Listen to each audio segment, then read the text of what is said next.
All right. So there we go. Now we are in it. Now we are back. And it's been it's been a while, hasn't it, huh? I need a moment to just kind of give some updates, you know.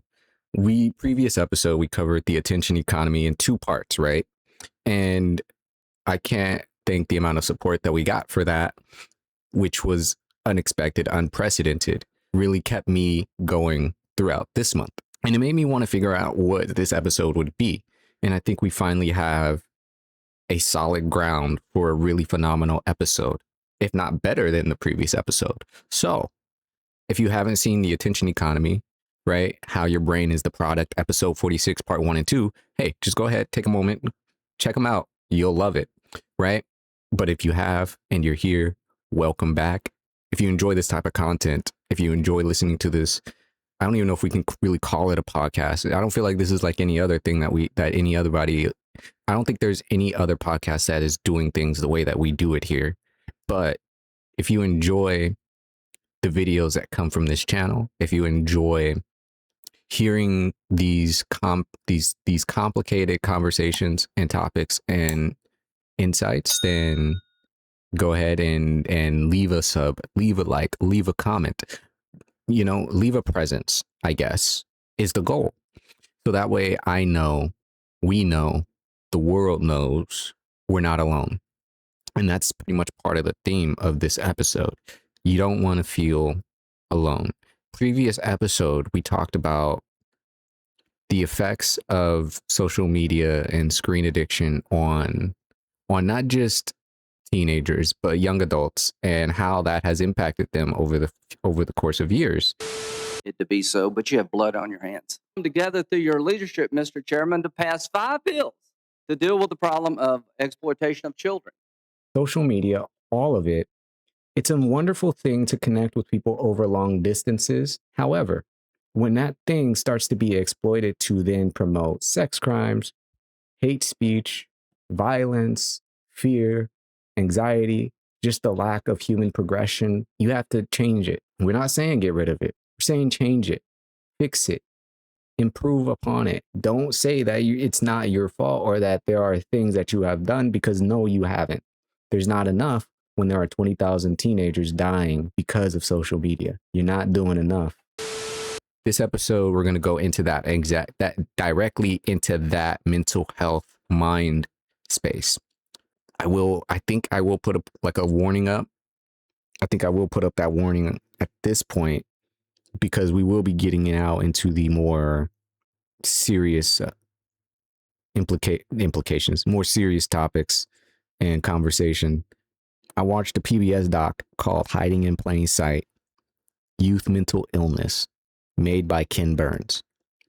And I want to go through some of it with you right now.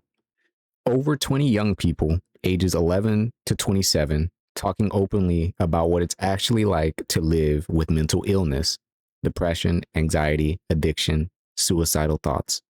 These are real people. These are real stories. These stories are pretty raw. It was hard to get through it because these are a lot of them are teenagers, and a lot of them are like, it's hard when you hear, you know, a second grader talk about wanting to end their life.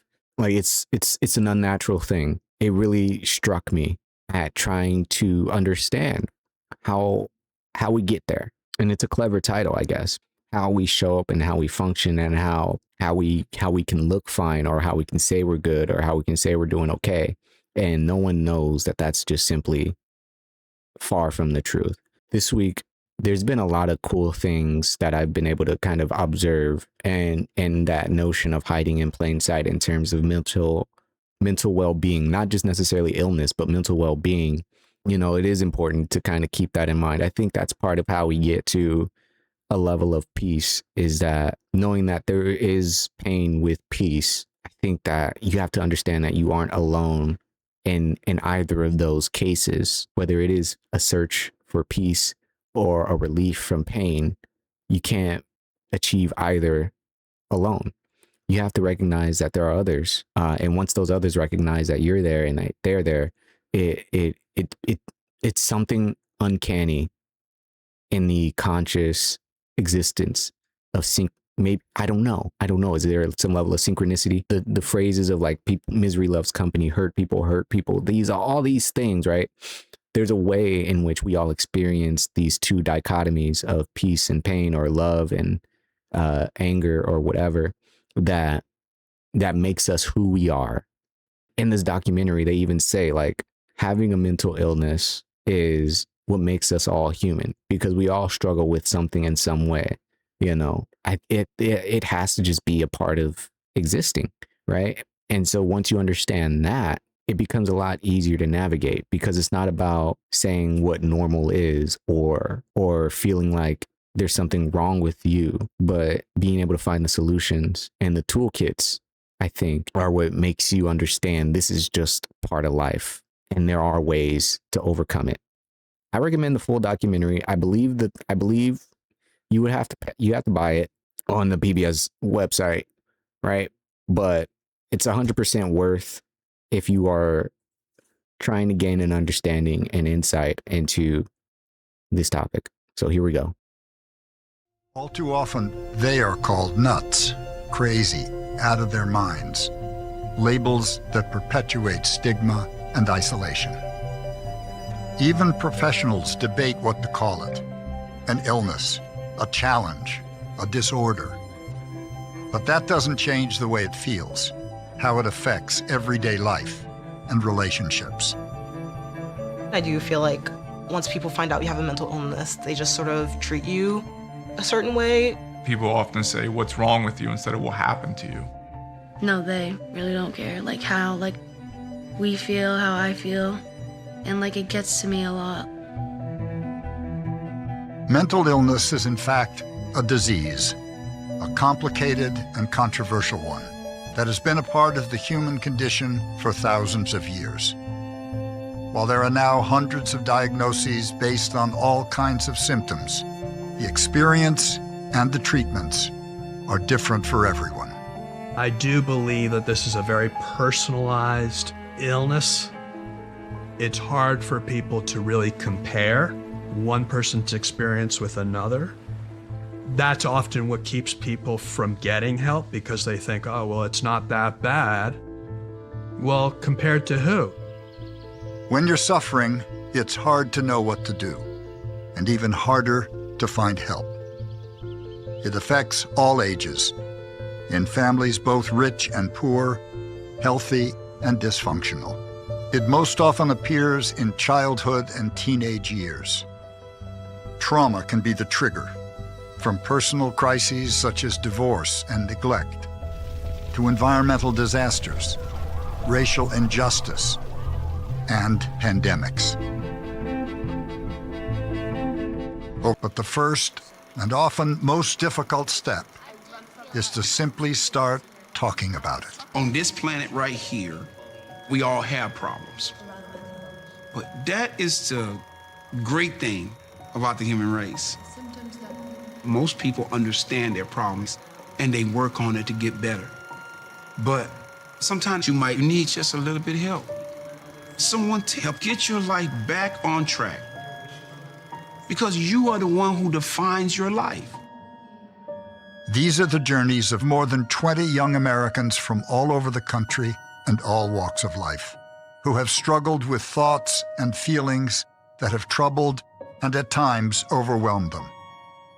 They share what they have learned about themselves, their families, and the world they live in. They speak for many of us. They speak to all of us. Intense intro, right? They really do touch on pretty much everything that, right, we just set up, which is like, it is a battle that everyone experiences at different levels and at different rates, and that it is a thing that pretty much everyone can experience, go through, and maybe not even talk about. And these are like the people that are in the doc, right, that are sharing their stories. And I think what's really cool about this is that, you know, you look at all this and there's so many things that you can take away from it. It's like, okay, these all look like regular people. And then you start to notice like, well, wait, why are these, there's not just children, but like children less than the age of like 7. It's one of those things where I think what we're going to cover a lot and this is something similar. One of these people, they talk about like the epigenetics of it all in simple terms. And we've covered epigenetics and how not just, I think not just trauma, how that passes down from genetically from one to the next, but resilience can also travel down.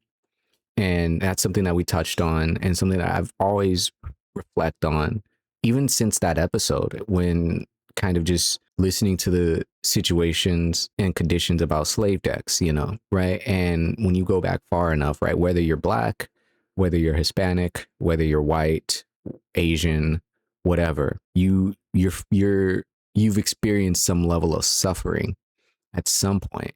And yeah, you exist today, right here, right now. What is that? That literally only tells you that it's not just the trauma that gets passed down or the hardships or that or none of that, but it's also the resilience, the perseverance, the positives, the loves, the joys, there's so many things that happen in terms of why we exist and for as long as we do, right? And how we do that, I think will make a huge difference in the mental state of the individual. I always think about that and I can never not think about that. But I'm like, there is at some point someone, probably many within my own lineage, right, who was in those ships tied down, unable to move, right, not knowing whether they'd live in the next 5 minutes, you know, and they did, and they lived long enough to pass themselves down.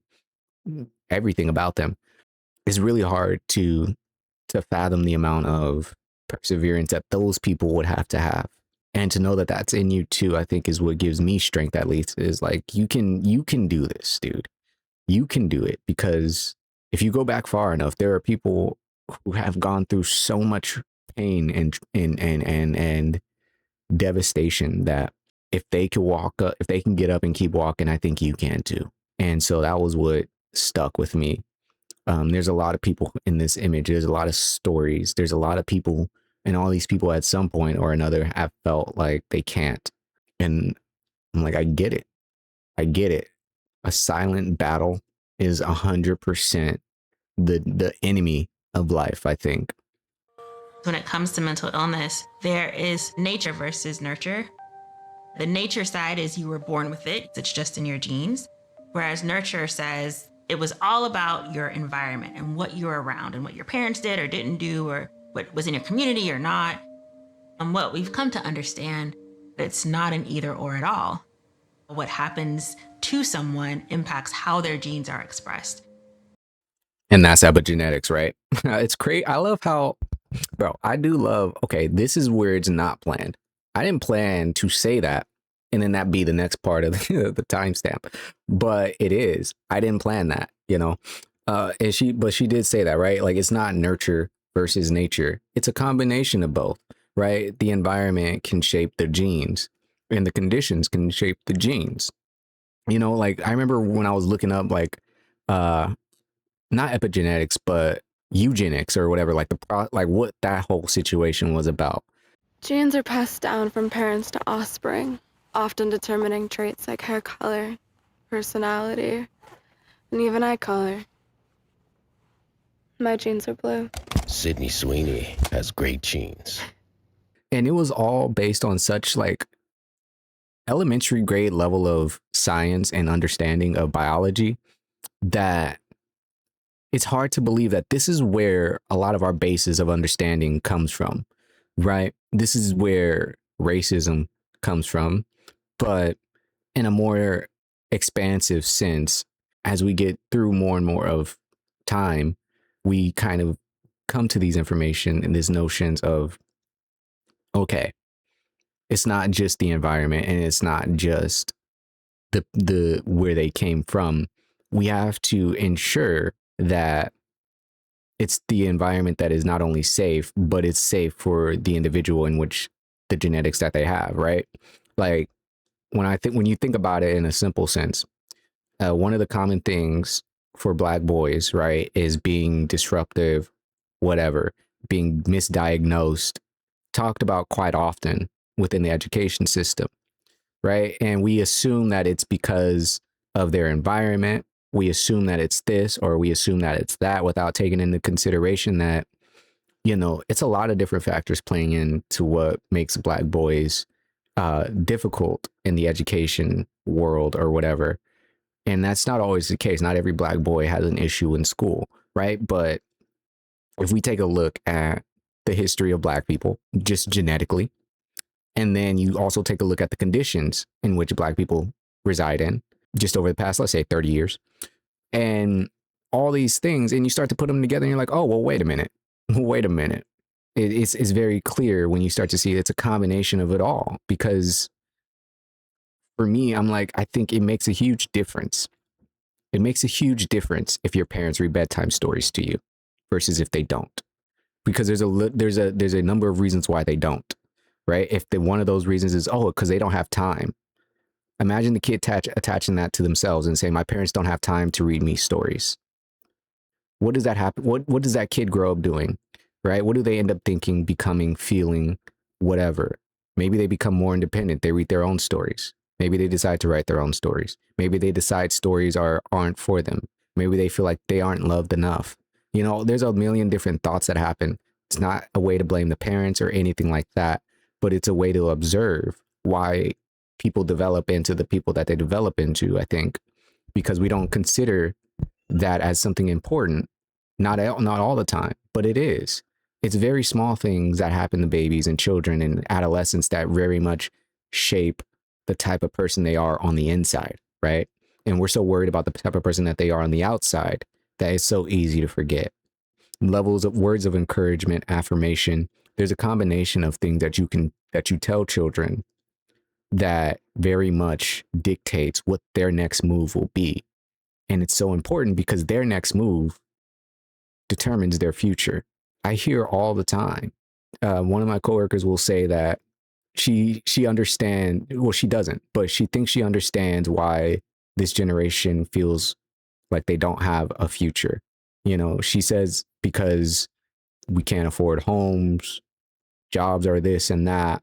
And she says, she gives this example all the time that it's like, after 21, what are you looking forward to other than to die? And in my mind, I'm like, well, that's a terrible mindset that I don't think anyone in Gen Z has. You know, I think as someone who is in the age group, there's still a significant amount of things in life that I'm looking forward to. After you go and reach 21 or whatever, since we're using this rudimentary age, there's still a lot of things in life. Like young adults, when they hit 21, their life isn't done. They could still get into their career, get married, have a kid. I don't know, if they haven't learn to drive, learn to swim, maybe travel.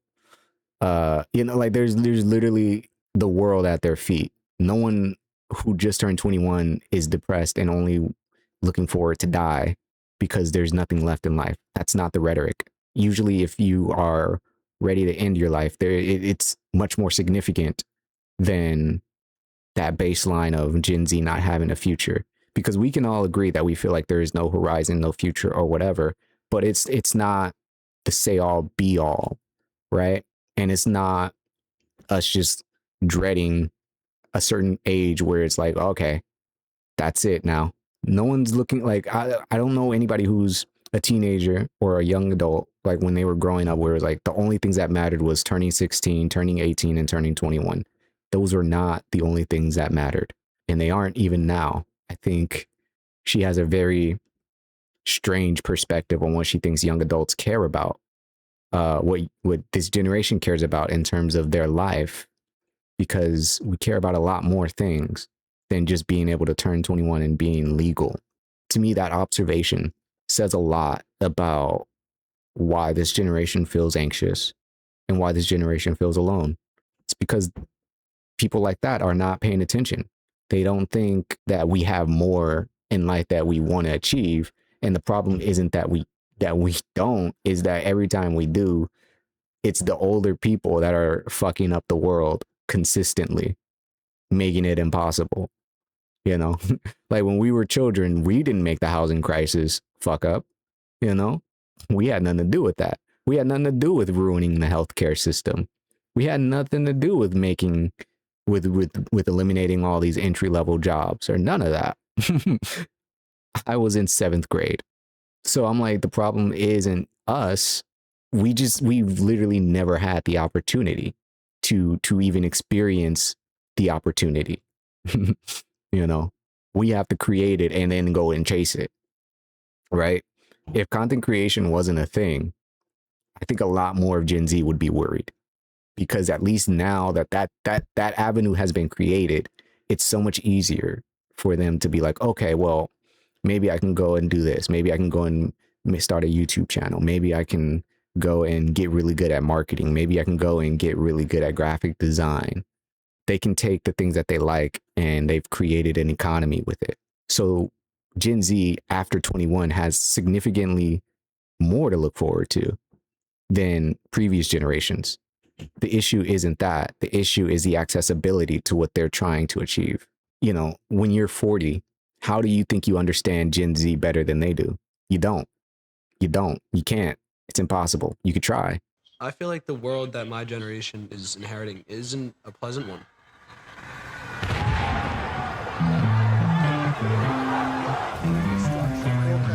Will you shut up, man? You are fake news. I don't really know any way to convey the range of emotions I go through each day. Got my ideas. I think it's a world full of toxicity and people who don't understand others and don't take others' well-being and mental health and feelings into account. It's important for older generations to know that we live in a very different world than they grew up in. I almost in the moment disagree. I don't think they can understand the mental reality of what Gen Z are wanting for a future or striving for. I really don't. I don't think that's the case. But I do think they could understand the world we live in, because the world has never really been stable. When you really look back, I mean, bro, so let's say the 2000s has kind of been shit, right? You had the housing crisis, you have the economy, right? You have a lot of bad shit right now. We have politics that are kind of all over the place, things like that. But I'm like, okay, does anyone not remember that we've had world wars, that we've had Jim Crow, that we've had, you know, we've had Hiroshima, we've had the world, the country itself has always been going through things. I think this generation one has to recognize that we are not the worst in terms of what life is. We are not. We are not. Because we can easily press a button that says record and talk about it. Couldn't do that a few centuries ago. You got a device that you can reach anybody in the world, even if it's not someone, whether it's someone that you want to talk to or a professional. 500 years ago, couldn't do that. When we recognize that element, we can kind of calm ourselves down in the sense that this is not the worst. It is just a unique challenge. I couldn't imagine having to live under the Jim Crow laws themselves, or knowing that me literally just walking down the street to go to the store had a much higher chance of my life being ended than it does today. Some places, yeah, it's worse than others. But for the most part, there are things that you can do right now instantly that you could not have done some time ago. Not because the technology didn't exist, but simply because you didn't have the right to. The older generation understands that we are going through a uniquely hard time, because it's not about war or the economy. It's all of it. It's all of it at once, you know, in a way that's not really been before. They understand half the equation and we understand half the equation. The reality, I think, is when we can combine, take the wisdom and the future, put them together, and guess what? Oh, solutions. Oh, right. Why do we have a president that's fallen off of a bike? Let's get someone with a younger brain in there, maybe, you know, just to see if maybe we can find a new angle to some of these issues. So I agree, we've inherited a pretty shitty circumstance of a country, but the country did not start off in pristine conditions. Started off genociding and slave trading. I think we can only take that information and use it as a measure of if we're making the right decisions. But we're not. I think we want to do that as Gen Z. I just don't think the older generation wants to do that. The reality is, our system was ill-equipped to meet the mental health treatment needs of our population before 2020. And it is not going to be better equipped to meet the increased needs after 2020.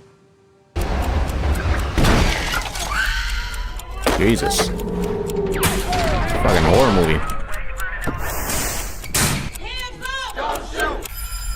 There's no way for us to tell what type of event is going to have what type of effect on what type of a person. Knowing what it means to hit one of these highs or to hit one of these lows and being able to bounce back, standing tall, that's amazing to me. The people who you think have had some of the worst experiences can use those to cope and to grow and develop and succeed. And others really struggle. You may have a hard time identifying that something is wrong. But there is a point at which the symptoms become so significant that it makes it hard to get anything done. The challenges of life cross every single one of us. But in that same breath, we can learn how to deal with those challenges, just as you would learn how to deal with anything. So let's look through all of the symptoms. And now we will go forward together and figure out how to tame it. Because it can be figured out. It was as she said that it was watching her dad go through his addiction that really helped her. Being able to see him go through it and knowing about the level of resilience that rests within you when you're trying to battle something, and that sometimes it's even in these dark moments or in these traumatic situations where one can find themselves finding resilience and being able to make it through, and then being able to identify the ups and the downs and knowing that you'll be able to come back from them. It's very strong and very powerful. I know firsthand just how difficult that is, not just in terms of addiction. I think just in terms of overcoming either stress or grief or anger or whatever negative thing it is, you know. I think as a kid, I grew up in a lot of environments where stress was just a common thing and it was just a way of existing. I don't know how I got through it as a kid. I know I had a journal. That journal, apparently, I don't remember what's in it anymore. That journal had a lot of negative thoughts in it, a lot of bad thoughts in it. And I remember at the time I gave it to my best friend because I didn't want the journal anymore. I didn't want to hold on to it. And I figured at the time, by giving her this journal, she would be able to at least I wanted her to understand who I was, I guess, on the inside. And she was going through a hard time as well. And so I wanted to give her that journal so that way she could kind of see that someone else is also going through these difficult emotions. Don't remember what was in it, but I do remember like sometime in like 2022, I think she messaged me and asked if I wanted the journal back or whatever, because she was going to actually burn it with some other stuff. And she was saying like, yeah, because she was looking through it and she remembers, like, she said like there was like just a lot of it seems like you had a lot of bad emotions in there. A part of me wanted to take the journal back because I was like, I'm curious of what I was going through at that age. But then I also told myself, I was like, nah, I think if she's like trying to get rid of some stuff from the past that has all these bad things in it, then I think I should let her burn this book because I don't have a purpose for it anymore. And the child or the teenager that wrote all those entries in there, you know, he was trying to figure something out. And I'm on the path now to being able to help that version of me without that book. So I was like, nah, go ahead and burn it with the rest of the stuff. I don't really want to look at it because I don't think it would be anything in there helpful for me, you know. But at the time, obviously, writing all those things was important. And then I remember I was able to go back into my Facebook and look at my messages between me and my friend and kind of get a glimpse at what life was like for me in that time period. And it was dark. A lot of angst and stress and anger. And I remember like I have gone through as a teenager and as a child, I've gone through therapy at least 3 times at different points. I always think back, I'm like, I'm so glad I did, because I think I did not know. I think as a teenager, I was trying to figure out where and how to manage these emotions and these feelings.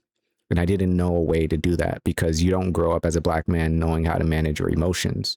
You know, I think about, like, I think everybody has ups and downs, you know, as a young adult, you can have ups and downs. I really pay attention to it. Like for myself, I'm like, I notice when there's a day where I can just feel like, okay, I'm doing the day, like the day is happening. The day is daying, and I'm all right. Like I'm cool. Like I guess I'm not upset today. And then there are some days where it's like you're just upset at everything and you don't really know why, or you're just stressed, or you don't want to go to work, or you don't want to do this or whatever. I don't even know if you can necessarily call it depression. It's just like a feeling of what's the point? So I get very focused on when I have those highs and lows. Those are like the extremes of it. But knowing that, and then knowing that you can come back from that emotion, is super powerful for the self. It's super powerful, because I'm like, there are days where I'm like, you just got to get through it. Or I think even the other day, I was just like mentally stuck, and I'm like, I don't know what it is I want to do. I don't know. I feel like I'm on edge. Like maybe I don't know if I want to, I'm too tired to write. I'm too tired to stream, or I don't know. I just want to feel fun, or I want to have some type of fun. I just don't, you know, like you get so stressed in your mind that you don't know how to relieve. And I told myself, I was like, well, okay, let's just start with one thing at a time. Let's get you something to eat. So I ate, and I'm like, while you eat, let's just try and find something silly to watch. So that way you can add some level of light humor or whatever. So I ate and I watched an episode of Drewski. What's happening, big bro? Feel me? You gotta take my strong hand though before I do anything, you feel me? Take that little motherfucker. That little motherfucker don't twerk. I can say some, I can throw, smack some ass, do all that shit, little brother. Yeah. Look, you feel me? Yeah. You know, from then on, it kind of became a progress of like trying to find different things that make me feel better and less. I was like, man, it's so hard to challenge that, to challenge that feeling. Because when you feel it, you're like, it's so much easier to just allow yourself to feel irritated or stuck, or I don't know what the opposite word of content is. Yeah, I was just, you know, I was like, man, I'm just I know I can identify right now, like my mind was in a bad space, and I just don't know why. It's not like anything bad happened to me that day. I'm just, you know, it's just like for some reason you feel that way. And then I'm like, I had to push myself to like get past that. Cause I'm like, you don't want to feel that way. So what can we do? You know, what can we do? You know, and I worked towards doing something against that. And knowing that you can is a huge part of the equation, because it's always a deterrent to the statement that you can't. Often, I have been gripped by the terrifying fist of a sadness so complete it shut out the sun entirely, like an eclipse. I had landed on the other side of myself, a stranger to me. Jewel.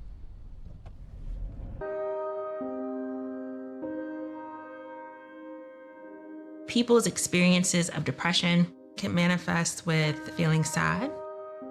People often feel tired, their energy goes down, and sometimes it is interpreted as them being oppositional or disrespectful. And I see it happen a lot in children and adolescents. Whether it's exactly like everyone else, probably not. You can't ascribe the same characteristics for every person, because everyone's got variations on the same. Just waking up and hating everything. Yourself, your life, everything.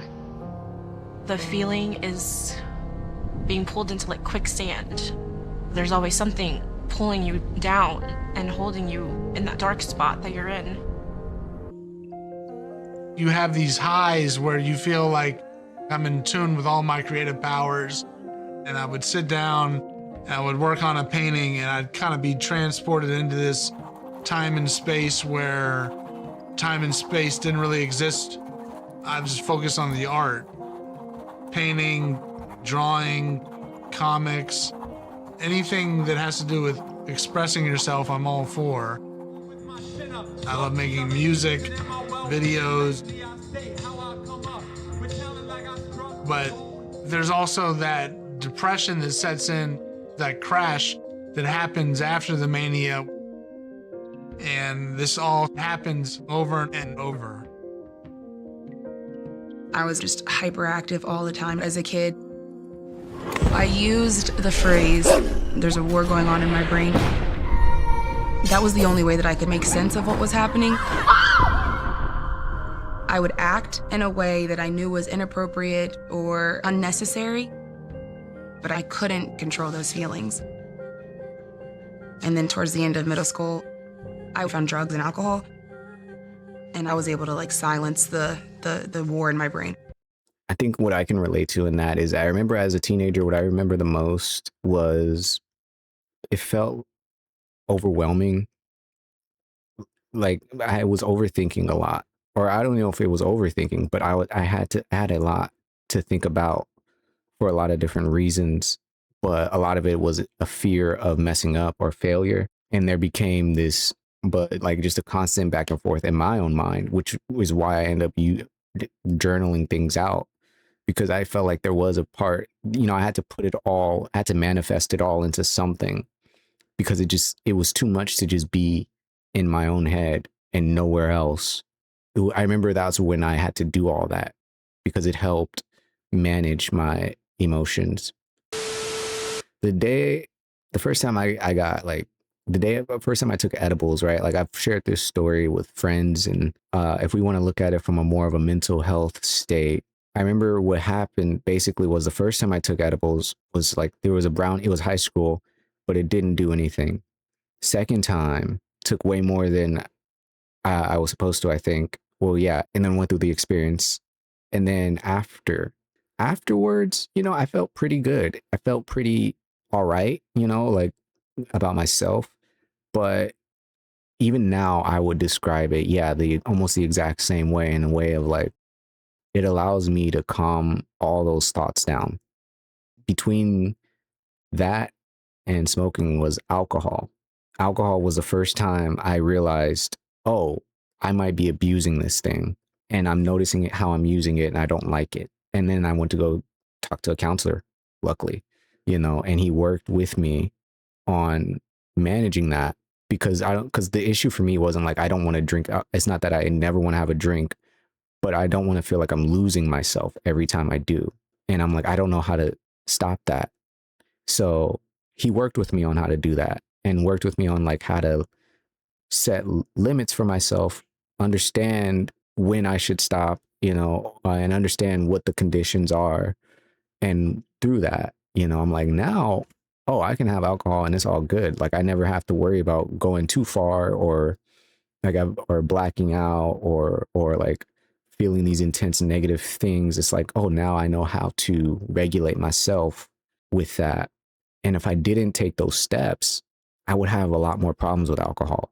I always think about that point in my life, because I'm like, that was so scary to think I could have fell down this hole. I was so close to. I was very close to. Like if this shit was literally interstellar type shit, where I was on the edge of that black hole, bro. I was so close that if I didn't know we could have counselors, we had counselors on campus, and that you can go to these things, and that it didn't cost money or whatever, shit would have been bad. And the darker ends of that made me also even more affirm, like, okay, yeah, it's important to understand how these things affect you, whether it's alcohol, drugs, whippets, what I mean? Like silly shit, like whatever it is, yourself better than anyone ever will. And when you take something, how it makes you feel. And if that's a good or a bad thing to keep pursuing.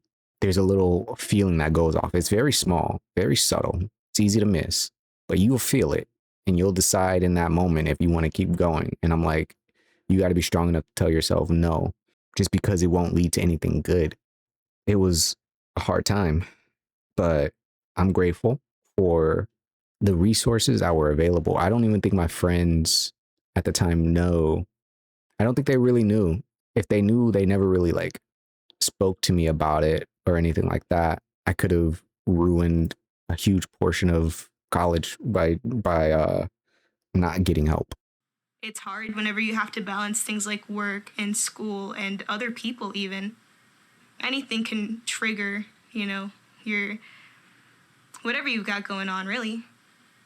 And if you're already upset, if you're already in an unstable headspace, it can trigger so much more, I know you're like, you don't know me. You have no idea of my journey. You have no idea. You're right, I don't. You're right, I don't. But I do know about lots of other kids' journeys. They are very different than yours, I'm sure of that. But what I know is that you're worth it. You have value.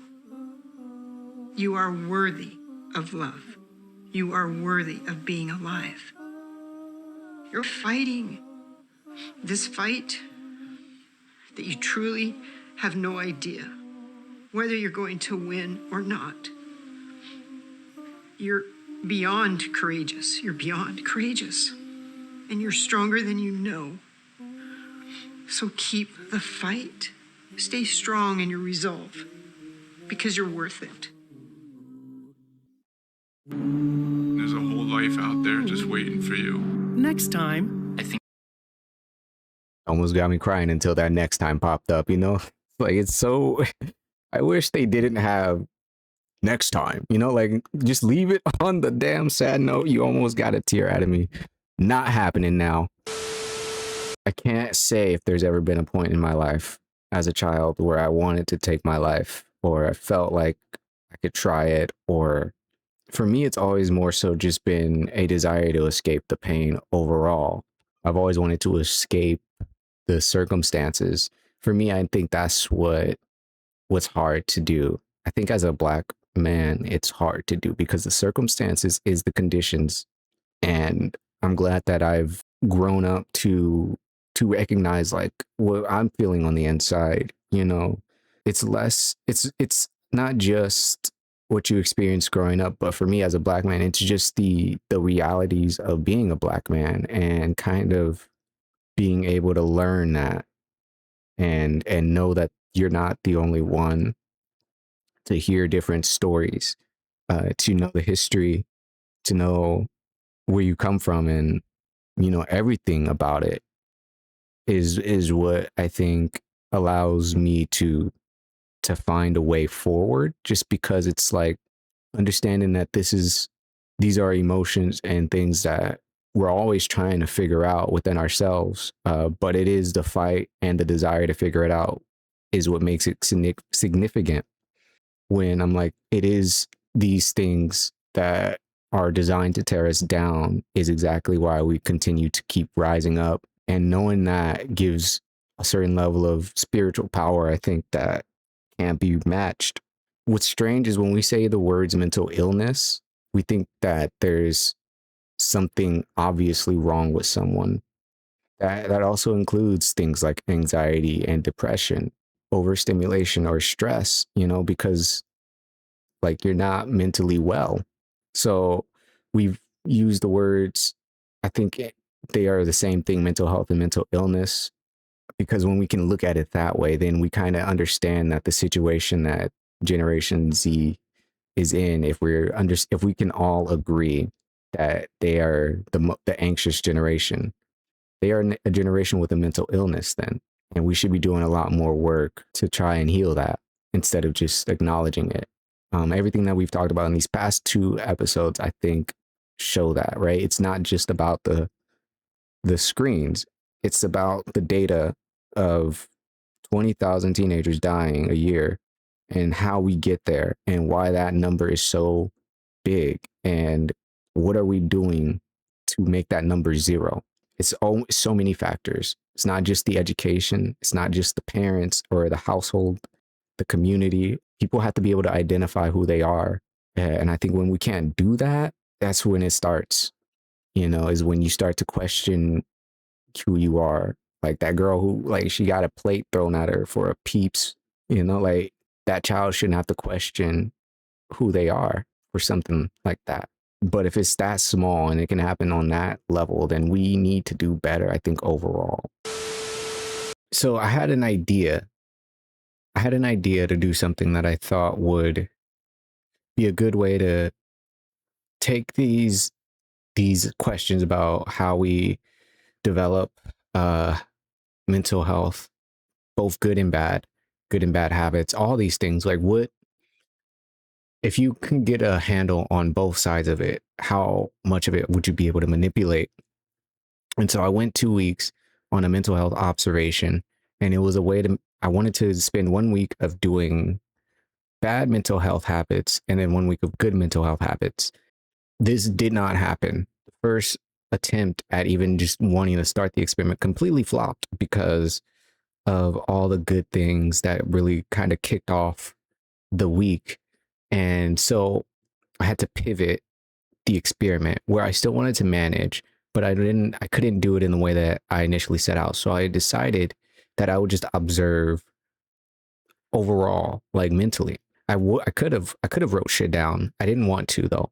I just took an observation of myself in the moments of like the feeling or like the I guess how connected to yourself you feel in that moment, and what does that say about good or bad, like in terms of your mental health. I wanted to do this also because at the same time there was a book from that was being talked about on the Diary of a CEO called The 5 Resets, and this was a book that talked about how to reset yourself through when you're experiencing high levels of stress, and how to kind of restructure your habits and your life to manage yourself in a way that is a little bit more sustainable. So the 5 Resets is a book. It's a step-by-step situation where we kind of learn about all these different techniques and ways in which you can mitigate some of the stress in your life, or some of the overthinking or the anxiety, whatever it is. I thought what was cool about this book was a lot of the techniques, some of the techniques I hadn't really heard before or tried, but a few of them I had already been implementing throughout my life, at least in the past few months, and just trying to find different ways to manage my stress, if not like keep myself from like feeling overwhelmed. I've been trying to, before I even read this book, I've been trying to like consider something to that effect of a mental commute, what you can do to like get your brain from going from work mode to home mode. And I thought this was important for me because I live so close to work that the transition time isn't wide enough. And so I was like, I think finding something that helps the brain, that helps me alleviate that moment from work to home is really important, since for me it's literally like a 60-second walk. I had to add in all these other things. Like I decided to start exercising again, and I do that right when I get off of work instead of anything else. The incentive for me to do that is, well, when you exercise, you can watch this show. And I picked the show that I haven't seen in a long time that I enjoy watching.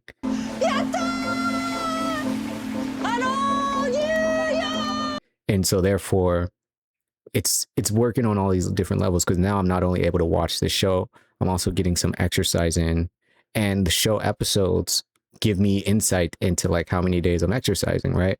So I can't watch a show unless I exercise. If I don't exercise, I don't watch the episode. And so it's kind of a motivator almost, in the sense of like, oh, okay, let me exercise because I kind of want to watch that next episode.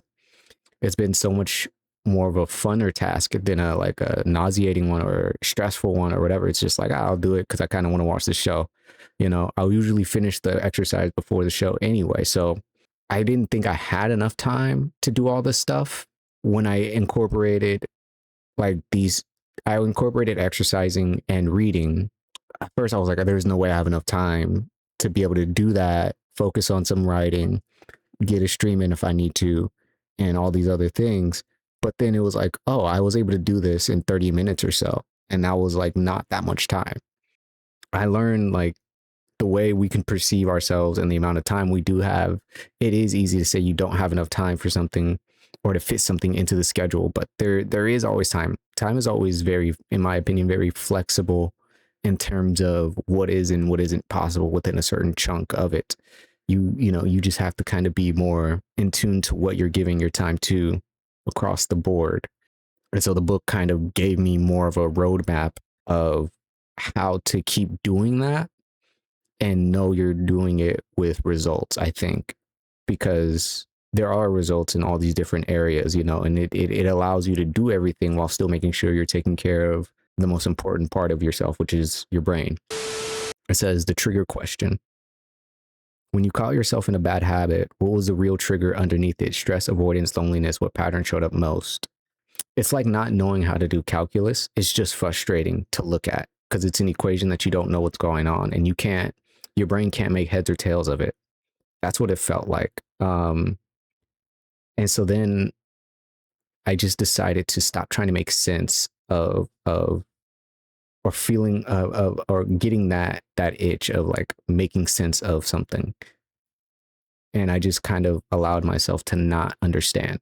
Yeah, that's really as simple as I could put it in terms of like what triggers me mental health wise is that you kind of have to give up a level of desire for control and just let yourself be taken by a wave in the ocean, you know. And I think it makes sense why it's hard to do that, because as young adults, you know, more often than not, we are in control of where we're going in life and how we're moving in life. And so to let go of control means that you feel like you're going to go into a free fall or things might get too chaotic, right?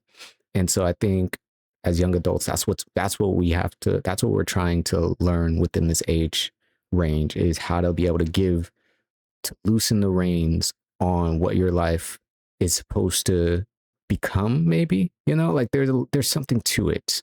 There's an ease of it. It makes sense why it's harder for people to do that these days, because these days everything is just more expensive. So it's like it's hard to feel like you can have a safety net to do that. When that showed up, then I just kind of told myself, I just had to like get myself into a different mindset of like focus and just focus on the things that I think, for me, what I think I decided to focus on was how you can make change in your own life. I think the work that I put into the things that I make is what helped me. I started to think about it in that way, where it's like, I don't like using the word content, because to me, content is just a thing that you are consuming to pass time. No, I'm doing what I set out to always do, you know, and I'm like, there's some level of having pride in that. And I was like, I think you need to give yourself more grace and compassion for doing that, because it's not just the ability to produce a podcast or anything like that. I think it is more than that. Like I'm creating at this point more so of a project rather than just an episode that comes out, you know. And I like that's the direction, because I'm like, in a way, gets me going is being able to feel like I have a production to put together. When I started thinking about that, you know, it made me feel so much better, and my mental health just started to change and my mood just started to change. And I was like, I think that's part of it, is like recognizing and identifying with the parts of yourselves that make you feel really powerful within your own skin. I think is how you begin to alleviate yourself of some of those bad mental moments, if that's what we want to call them. Reset 2 is find quiet in a noisy world. And what did silence actually serve? What? Hold on. This question is crazy. What did silence actually surface for you that noise had been covering up? So, I mean, what I started doing was I would go, because I like parks. So I went to the park and I brought some books and I would read a book. I would read a chapter of a book, but I would do it without my earbuds in or anything. And I would just kind of be in the atmosphere, whatever, with only the sounds of whatever is happening around me. And I would say what came up was the book, based on the book I was reading, but a lot of just more thoughts about, mainly all of this was to help my writing. So a lot of thoughts about what it is I've written and have been writing, and what my thoughts are on it, and what I think it means about me from a writer's perspective, and how I can get better at trying to get that on the page, if that makes sense. A lot of the times when I had time to like kind of just think in silence, it was stuff like that, where it's like, essentially I'm trying to understand the stories that I'm trying to write and what those stories mean to me. I thought that was really cool, because I was like, it does feel like it's been a long time to have enough space to do that. In order to do that, I had to take more advantage of the time that I did have. And so there were some days, if it wasn't necessarily a day off, if I got off at like 4 o'clock, then I would just go to the park. If I have conditions, if the conditions were there, then I would go to the park and I would take this book and I would just try to read. It was in these moments where I got to see new connections being made in my brain about how I take in information from the things that I'm reading, from the literature that I'm reading. I found it very beneficial. And then it made me think about like, just want to connect deeper to what it is I consume to find more inspiration in the things that I create. And I found it. I figured it out, you know? And I was like, oh, okay. This is how I'm going to be able to do this. You know, I just had to dig deeper and get into parts of my own thoughts that I didn't think I would be able to get to. Reset 1 asks, what matters most? After 2 weeks of watching yourself, what did your habits reveal about you? What did your habits reveal about what you actually value versus what you say you value? What I actually value, from what I learned, good and bad, is I value a feeling of success, a feeling of progress, or a feeling of job well done. I think that's about as much as I can. That's like the easiest way I could describe it, is because if there's a day where I'm having a bad day, whether it's at work or in my own free time, it's usually because I feel stuck. And like, I think that's the crux of it when it comes to bad mental health, is like stuck at work, or stuck in a job, or stuck having to deal with the boss, you know, or stuck being broke, or whatever. Like, you know, I'm like, you can get yourself in these circles about these thoughts, right? And I'm like, these thoughts can stem from just outside things outside of your control, which then forces your inside thoughts, the thoughts you do have control of, to be reactionary. And I'm like, I have to recognize when that feeling of being stuck is there, so that way I can combat it. Because at the end of the day, I think, yeah, it's a character trait, right? Or a personality thing of not liking the idea of feeling stuck. And when people like me feel stuck, you go into survival mode, and survival mode means is very, very fear based at times, and very frantic and anxious. So I was like, instead of feeling stuck, you know, just remember that. I think if you want to look at it from a writer's perspective, like every character, right, has obstacles and things in their way, but it is never an impossible thing for them to get past. They just have to figure out what the solution is, or what the resolution is, in order to get through that. And then remembering that even after they get through this obstacle, there's still more. So it's really not about the obstacle itself, but about having the motivation to find the solution. For me, I thought that was really cool, because that's how I try to operate. Like, I love playing video games. I love playing Dead by Daylight. I like Dead by Daylight when I'm winning. I really enjoy it, but I get so upset and discouraged when I lose and all 4 survivors make it. I get so upset on the inside, even if I don't show it. But, you know, it's like, it's not even necessarily a competitive thing. That's how I feel about every game, even single player games. If I just can't get past a part. But the difference between video games and anything else in reality, most people are more likely to keep playing the game and keep trying until they get through it, because it's a video game, so it's fun to do. But in life, when things are challenging and it keeps happening over and over, you don't want to keep trying and trying and trying. You may just want to give up. So I had to like frame the thought of like, you're willing to go through, like, I've been playing Ghost of Yote for 5 months. I've been trying to finish this game on the hardest difficulty, New Game Plus, hardest difficulty. Still haven't. But there is something uniquely resilient, right, about going week after week, trying to defeat one boss, dying at least 20 times in 5 minutes, but still keep trying. If you can apply that level of like resistance, resilience, and tenacity to literally anything else in life, right? Not that in video games it's a bad thing, but applying that same level of will to everything else in life is something that I think is challenging to do, but it can be done.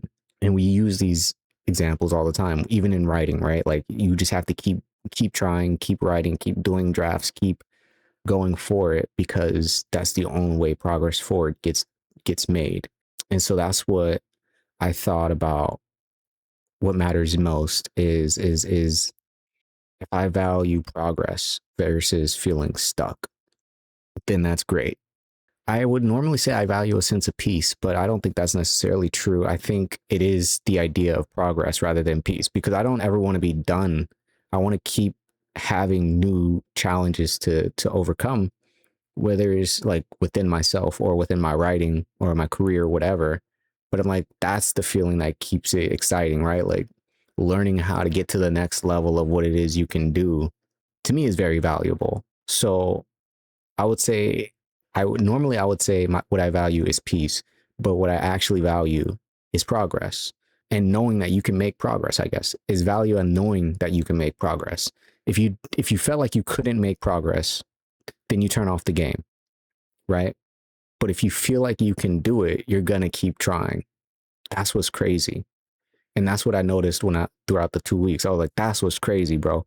I've seen myself go hours on end trying to beat God of War. And I'm like, why would you do that? Why would you do that? Like, why, And it's that reason, because there's a part of you that can do it. And most things in life that we stop doing is because we feel like we can't. There's a part of us that's stronger that says, oh, I don't think I can do it. And you have to overcome that part. Everything is a game at this point. Everything is a game. If everything is God of War, then that means you'll win. That means you'll beat the game at some point.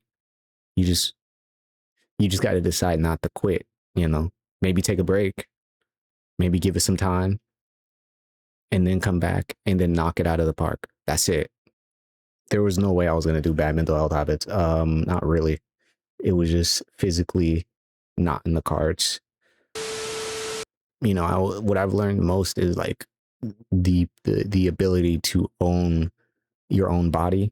And there's a lot of ways that can be taken, but I think as for Black men, your body is always up for grabs. If you don't believe me, look at how many Black men have died at the hands of police, and tell me that those bodies weren't taken.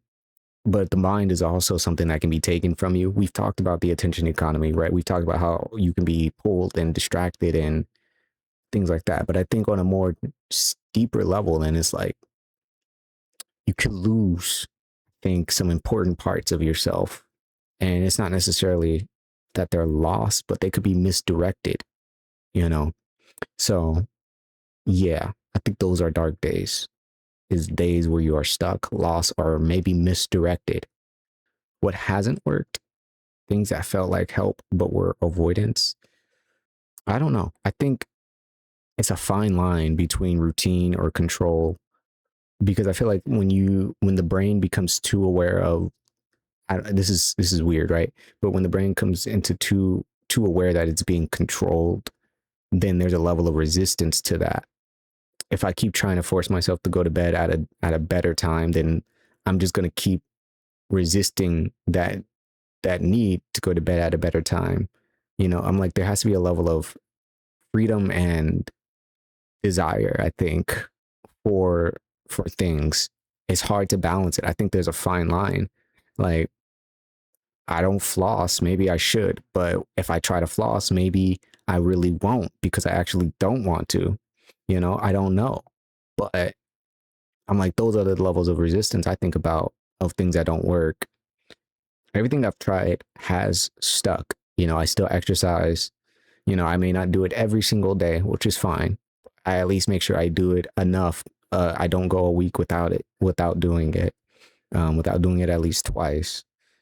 I try to write every day, if not write something down every day. I do a lot of different things towards all these different things that I value. So that way maybe it's not all today. Like some days it's podcast focus. Some days it's strictly script focus. Some days it's a little bit of both. Some days it's none of that. And it's just taking care of whatever else I have to do. I was like, you can separate it. I didn't think you could, which was part of the reason why I didn't think I had enough time. But being able to separate it made a huge difference. Like some days you're going to be able to do this, some days you're only going to be able to do one thing. That's okay. Do whichever one is the most important today. When I did have really good days, I guess was during the internship when I was doing a job that I actually wanted to do for a living. Those days, yeah, they felt pretty good, I guess, overall, because there is the productivity of the work I was putting out was in line with what I wanted to be doing anyway. So that was great. And then I think there was an easier shift for when you came home and you could kind of do whatever it is, whatever else it is you needed or wanted to do. For me, I think it'd still be a little bit harder because when I'm doing the job that I want to do for a living, then I become a workaholic at that point, and there's no stopping the amount of work that I'll do. Overall, yeah, I think at some point you let yourself fully, like you feel it fully just because it's a freedom of choice, right? That's what the good days look like when in terms of jobs that I want to do are included. When it's a job you don't want to do, it's really hard to feel it fully because it's not where you want to be. So it's always just a knowing I have to be back here tomorrow. So can't answer that one fully. What does surviving mental health actually mean to you? Surviving mental health. I think it means more so to thrive rather than survive. Based on what we've seen today in this documentary, it's not a survival. It's more of a how do you thrive with your strengths and weaknesses without feeling like you're inadequate, I guess. Because being human is having strengths and weaknesses, both physically and mentally. And we forget the mentally part of it because it's something that I think everybody struggles with. So how do you thrive with mental health? You know, you take the time to try and understand what you got going on up here and understand that that's a lifelong thing. It's not like oh, you'll figure it out and then you'll just always know. Every day you're changing. So I don't think it's ever going to change. I don't think it'll ever be set. I think you can get better at knowing yourself. I try to understand why I do all the choices I make, but I don't understand them all. I understand about like 60%, and maybe that's good enough. And maybe that's just me saying a number. I don't know. Yeah, I think of it as your mental health is not an obstacle. It is a fuel source for why you are the way you are. I think it's a form of energy. Maybe if we want to get crazy about it. I think the mental health has to do with the soul, because if everybody has mental health, whether it's good or bad mental health, you have some level of mental health, some mental state of being, right?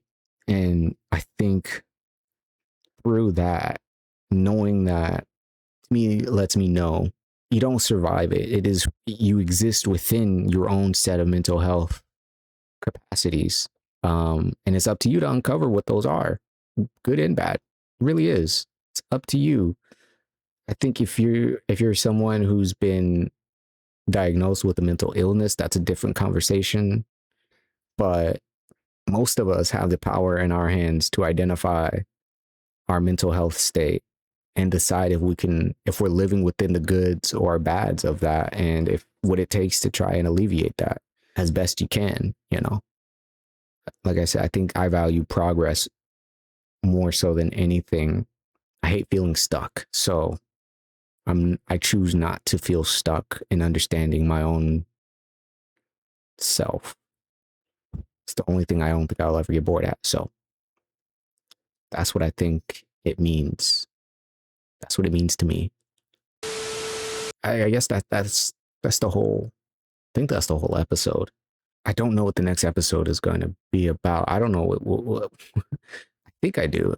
I think it'll be about, I don't know, man. I don't know. Maybe it'll be about dinosaurs or something silly. We need a silly episode in here. We need a silly one. Something that is just goofy as fuck. But until then, episode 47, mental health, wealth, and the inner self. Is that what we're calling it? Giving a little bit of a rhyme. Sure. What's one habit you're watching in yourself this week. Until then, take a breath, take a walk, figure it out. For the next episode, we're only going deeper. I'm your host, Father B, and I will see you next time.